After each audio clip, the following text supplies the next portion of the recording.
Public Affairs programming on WQPT is brought to you by the Singh Group at Merrill Lynch, serving the wealth management needs of clients in the region for over 25 years. Christmas movie time is here. Our favorite movie critic joins us to pick what's good and what's good to skip. And hitting the stage, Circa 21 wants to keep you in the holiday spirit in the cities.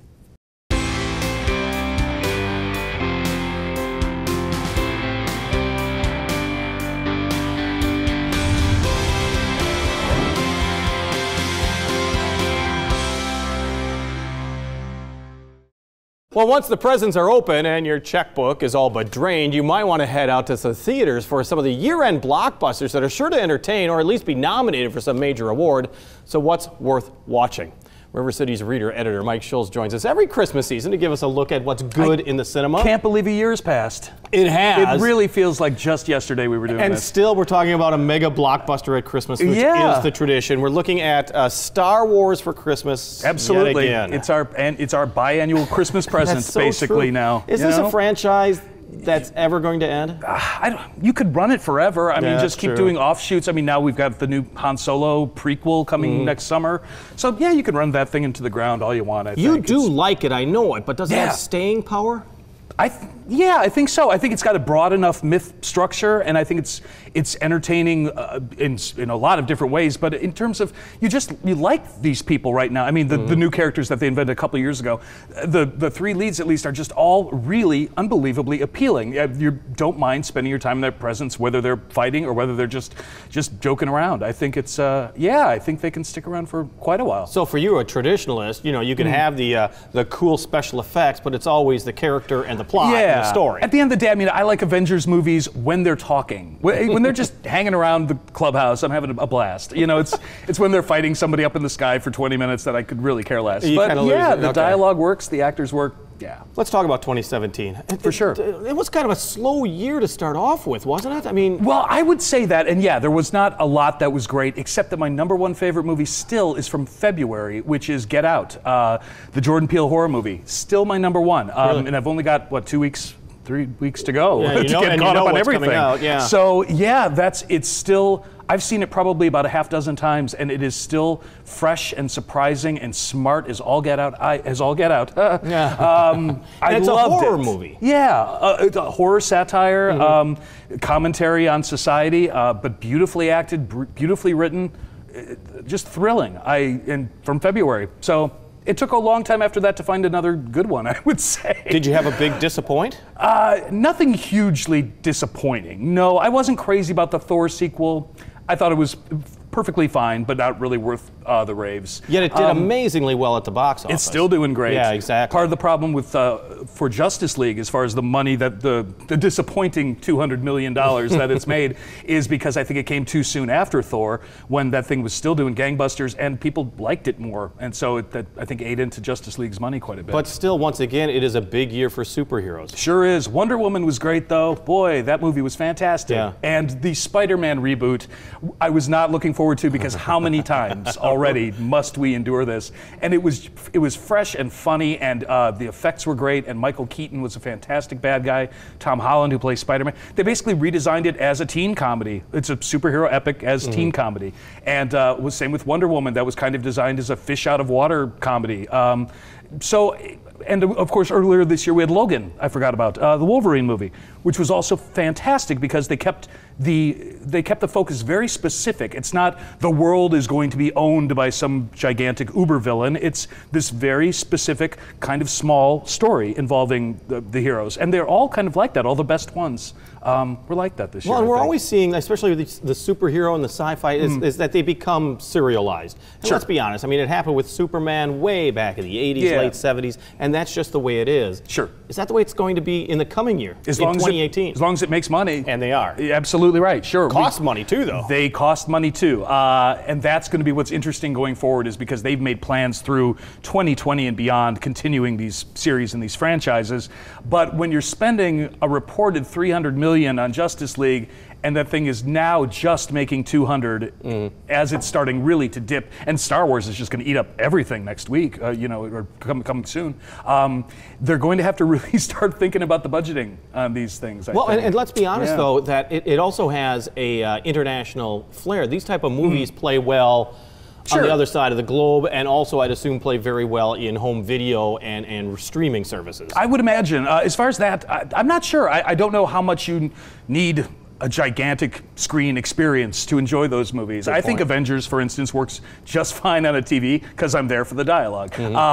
As far as something kind of grand, I'm not sure how well that works, but yeah, they have ancillary money like crazy. Yeah, very much so. Marketing, lots everything. Lots and dolls and Talk about animation too. Coco, right? Yeah. Ferdinand. We already saw. I saw a third movie, Baby Boss. I saw. Good for you. Thank you very much. I want to point out that I actually saw some movies this year. I'm so Cars proud. 3, Despicable Me 3. Yeah. Let's talk about Coco and Ferdinand though, because I mean that's really getting. It's in theaters. Coco is lovely, and it's a really interesting movie. I saw it on a pretty packed Thanksgiving screening. Every kid in the audience was laughing and having a ball, and every adult was bawling their eyes out. I mean, it's a movie that's going to affect audiences, much like Inside Out a couple years back.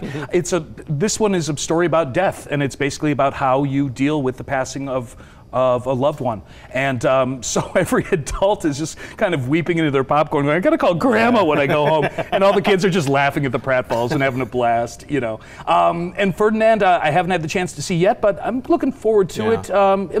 It looks clever, and I like John Cena a lot, and he seems funny. Yeah, so, well, he's got a follow. I mean, even though it's just a voice, they bring their following too, do they not? For sure, absolutely. And Cena is actually, for all the trailers for the movies, it's him in the flesh. I mean, he's the one saying, hey, come see me as a big old bull. You know, I mean, he's absolutely reaching out to his demographic, and he's charming as all get out. I love that he's found a second career as a comedian. Yeah. I think it's playing well for him. Well, yeah, they're both going well for him too. Right. Some buzzworthy releases. I wanted to talk about The Disaster Artist. I mean, that has been discussed.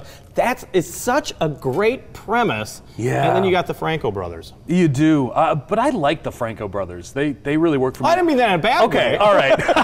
No, I don't. Like, hey, don't pick on James and the Dave. Franco brothers. Yeah, right. But I'm really excited and because they're daring. I mean, they are for sure, absolutely. And this movie that the Disaster Artist is based on the making of The Room from 2003, a Tommy Wiseau kind of tragic mess. Horrendously so bad. Awful One of the worst things I've ever seen. But I have seen it probably 10 times with Seriously, different friends because it really, you'll laugh in the first 30 seconds and you won't stop until the credits roll. It's that obscenely bad. Do you love the fact that a movie is based on that movie? Yeah, I'm okay with that because I want to. I've read the book that Disaster Artist is based on, so I kind of know the behind the scenes. But I want to watch it because this thing, it's beyond a Hollywood script in terms of how maddeningly ridiculous this process was, and that they were expecting, or the director was expecting to make a classic of cinematic genius. But aren't you, I mean, by bringing this movie out, aren't you just kicking a guy when he's down, even though it's like 30, 40 years ago? You'd think so. But I hear he's got a cameo in the movie. I hear he was completely on board with it. He likes on the joke. He wants to keep his 5 minutes of fame running as long as humanly possible. So, go for it, buddy, I say. We're talking about special effects. I was really interested in the sci-fi hit that's Shape of Water that is coming out, where a woman falls in love with a frog. I'm sorry. It's an no, that's perfect. But I like that better. Creature. But yes, and that explains its fairy tale appeal, I think. I'm really looking forward to that because I keep wanting to like Guillermo del Toro movies more than I actually do. I'm not interesting. I think a lot of people are that way. Yeah, I'm not a big Hellboy fan, and the Crimson Peak, I think, came out a couple years ago, kind of a haunted house movie. I want to like his stuff. It doesn't quite work for me, but things like Pan's Labyrinth do. Yeah, that's about 10 years ago. It was kind of a dark fairy tale, and that's what this one looks like as well. And a great cast: Octavia Spencer and Sally Hawkins and Richard Jenkins and Michael Shannon. So super good actors again. A great cast will make anything bearable for 2 hours. Well, really. Is that kind of a date movie? It could be. I mean, it's almost, it could be romantic it's enough. almost a romantic creepy movie. romantic. I mean, yeah. not necessarily that a guy wants to see it, but I don't know. Well, they don't really make rom-coms that much anymore, so I guess your options are minimal. If you want to go see a romance, you got to see The Princess and the Frog. So. Greatest Showman is going to be Hugh Jackman telling a great story about P.T. Barnum. P.T. Barnum, which absolutely. Is a story, do you like these biographical movies that really kind of tell a person's story? They tend to follow the same template all the time. True. And so it basically comes down to how interesting the story itself is, or at least from your personal perspective. Yeah, I'd like to learn about P.T. Barnum. I was going to say, why not? Let's be honest, of all the most interesting people, P.T. Barnum would be among That's those. up there, and it's going to, it's going to have great costumes. It's going to have a lot of music. It's scored by the folks who did La La Land, so it'll have at least a couple songs up for Oscars, probably. Yeah, absolutely. Hugh Jackman's terrific. Michelle Williams is great. Yeah, I'm on board. Anything in Christmas time? I just noticed that we've got Downsizing by Matt Damon and Kristen Wiig, which is almost, what is that? Honey, I Shrunk the Kids. It's kind of Honey, We Shrunk Ourselves type of thing. Yeah. Exactly. Downsizing. They're downsizing. They're literally going to be this big because you can save a lot of money. Apparently, it turns out if you have the milk you have to buy every week comes just like this. That doesn't cost a lot. Money, so by Alexander Payne, who did Sideways and Nebraska and a bunch of great stuff, and again, great people in that one too. You also have Christoph Waltz and a lot of good actors. And the Post we were talking about. Well, I do want to talk about that. Yeah. So let me talk about that. Go for it. I mean, really? Tom Hanks, Meryl Streep, they couldn't get good quality actors for the Post? It's almost embarrassing that they just basically threw up their Open hands the and went, doors whatever, we'll get the C cast. Anybody who is of a certain age remembers the issue of the Pentagon Papers and the Washington Post and the New York Times and the battle against the Nixon administration, all having to do with the paperwork for the Vietnam War and the history of the Vietnam War and the secret war. The Post takes it from a look of Katharine Graham and how she was really on the edge of the Post. She could lose the paper just by publishing this. Very the drama's scary there, period. and then you have two incredible stars that headline it. And Hanks plays Ben Bradley, is that correct? Yes. I can't even, I can't. But doesn't it feel a little lab designed, like something that's guaranteed to win Oscars? It's like they almost went, there's, a formula, Streep, Hanks, Spielberg, run with that, it's so. Well, and also you kind of sit there and go, gee, are they going to try to equal All the President's Men, which of course was the Washington Post, again, having to do with Watergate. And is the great journalistic movie of all time. I'll be happy if it even comes close to Spotlight, which was wonderful just a couple years ago. Absolutely, having to do with the Boston Globe and the investigation into the Catholic Church. Yeah, for sure. So what are you looking forward to in the end of the year or the beginning of January as far as the movie public is concerned? I'm looking forward to Star Wars. Sure. Well, Star Wars, I can't wait. Really looking forward to that.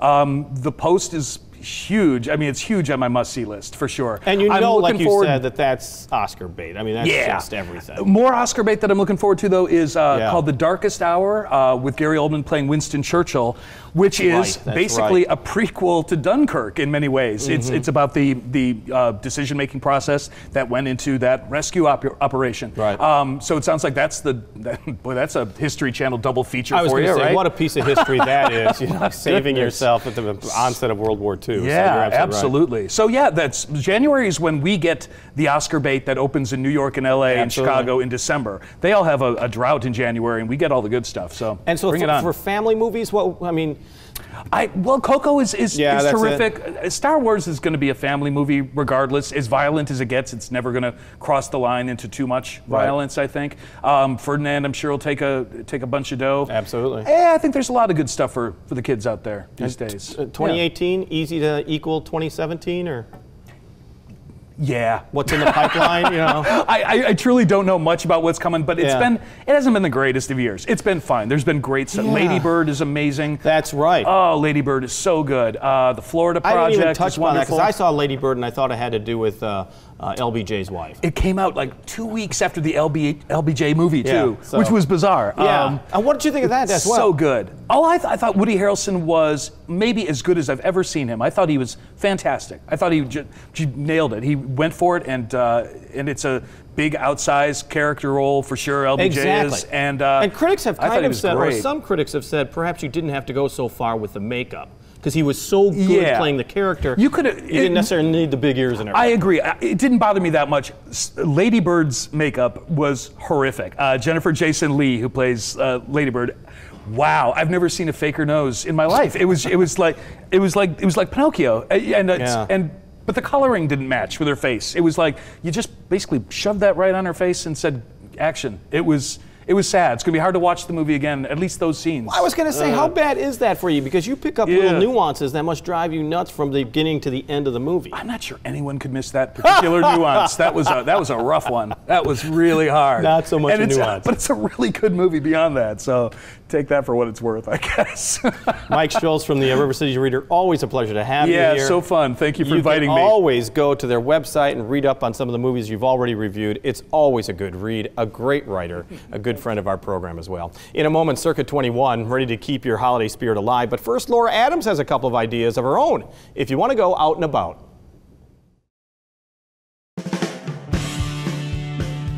This is Out and About for December 18th through 24th. Hi, I'm Laura Adams.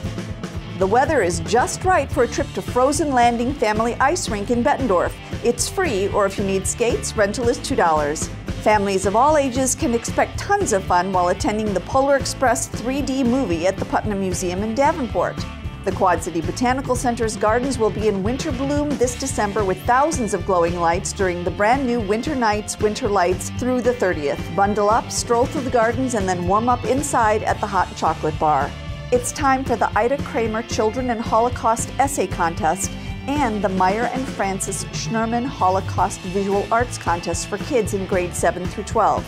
Deadline to submit is February 1st. Buddy, a young orphan, mistakenly crawls into Santa's bag of gifts and is transported to the North Pole. That's just the beginning of Elf the Musical at Circa 21 in downtown Rock Island. Also at Circa, what could be fancier than Christmas? Presents with elegant wrapping paper, festive decorations, Christmas cookies with sprinkles, and who would forget the tree? It's all part of Fancy Nancy Splendiferous Christmas through the 26th. Comedy Sports isn't a comedy about sports, it's comedy played as a sport. This is serious, funny business at the Establishment Theater.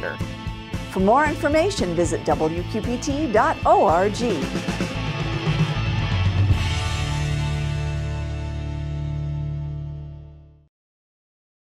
Thank you, Laura. Quad City musician Chris Dunn has joined us in the past with his performances at the River Music Experience. We caught up with him when he performed on the community stage. So here's Chris Dunn with Everybody Needs a Home.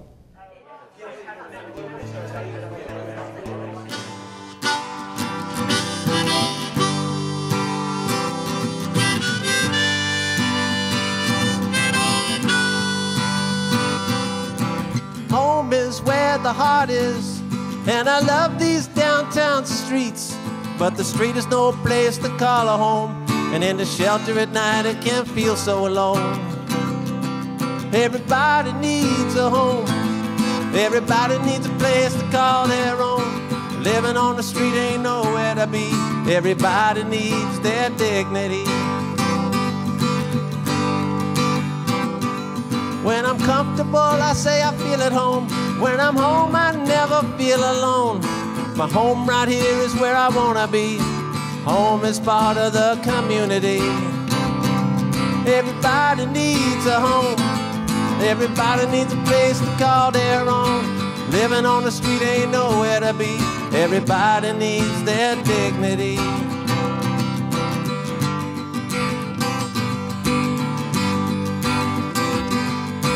Home is where you wanna be.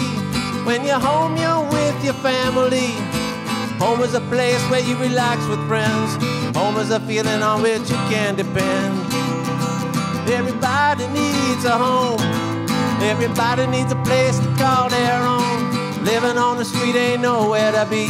Everybody needs their dignity.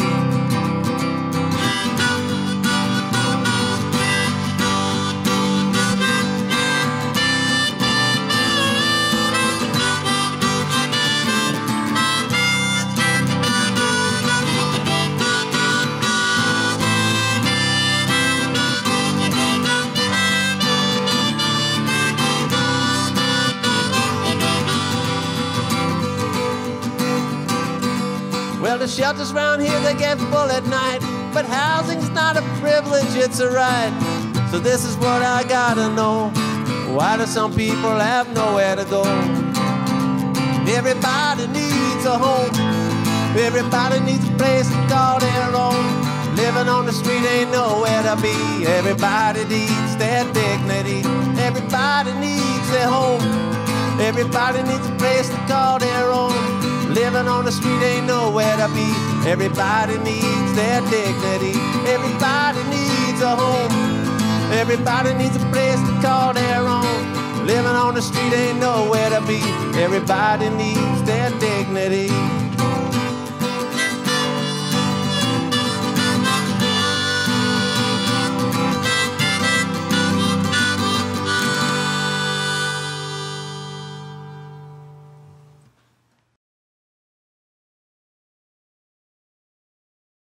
Chris Dunn with Everybody Needs a Home.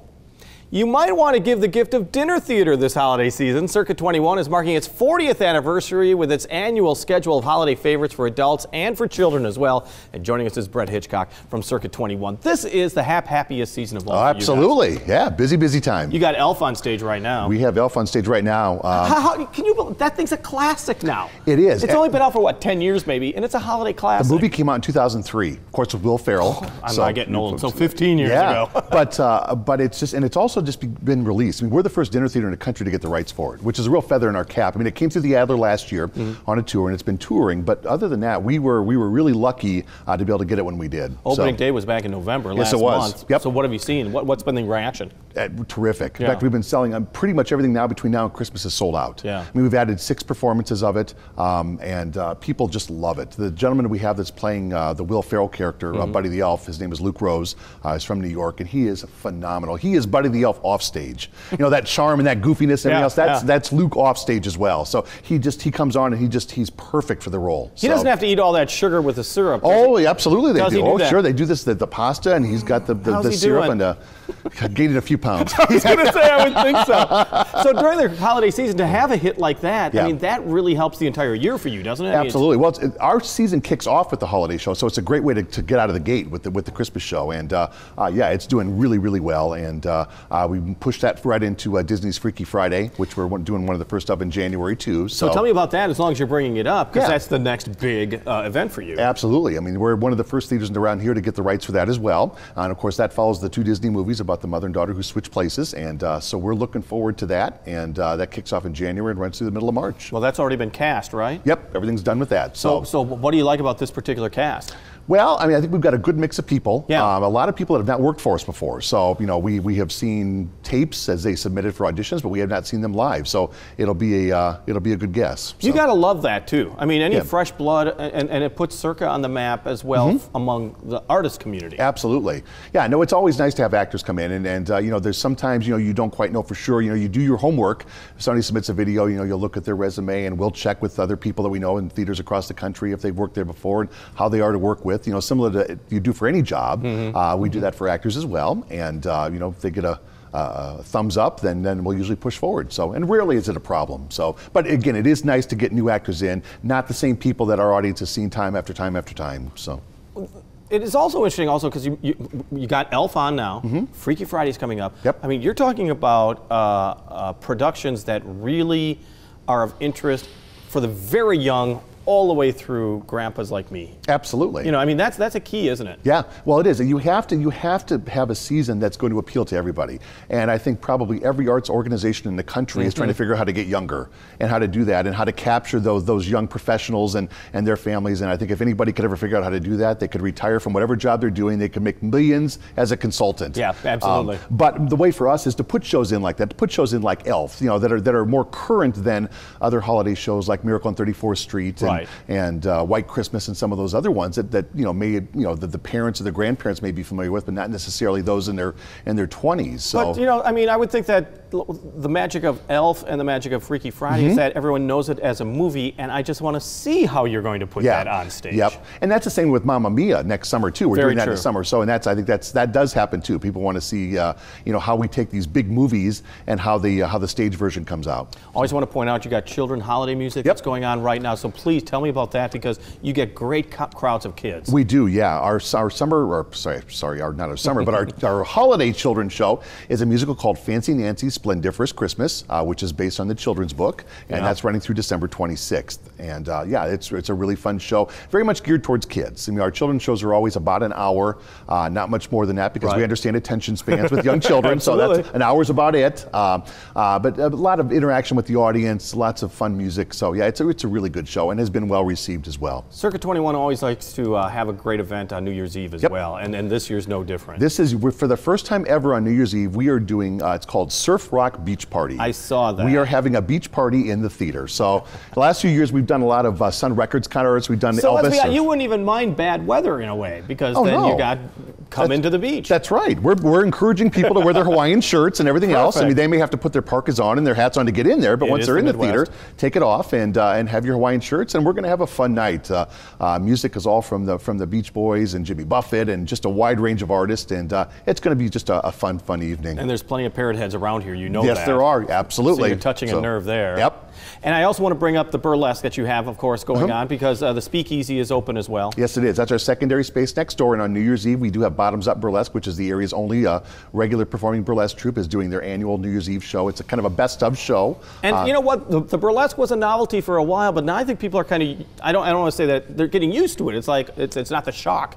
No, it's not, and it's really catching on. I think, you know, when we talk about demographically, you know, that's the same kind of show too. I mean, there are people, you know, people that are 18 to 80, and all points in between. And you know, it's a little different kind of show. You know, as you go in and you start to get to the reveal and the tease and things like that. Sometimes it's, you know, somebody may catch them off guard. I don't know how. They don't know what they're going into here, but burlesque is burlesque. Burlesque is burlesque. So, but yeah, we have that happening on New Year's Eve in the Speakeasy too. So, well, Brett, happy 40th anniversary. Thank you. And have a great holiday. Thanks, Jim. We appreciate you being here from Circuit 21.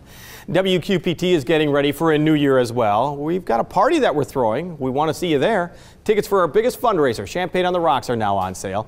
Join us at the Davenport Outing Club Friday, January 26th for dinner, an auction, and a chance for you to win a fine piece of jewelry. So head to our website, WQPT.org, and see some of the items that could be yours. So we hope to see you at Champagne on the Rocks. It's January 26th at the Outing Club. On the air, on the radio, on the web, and on your mobile device. Thanks for taking some time to join us as we talk about the issues on the cities.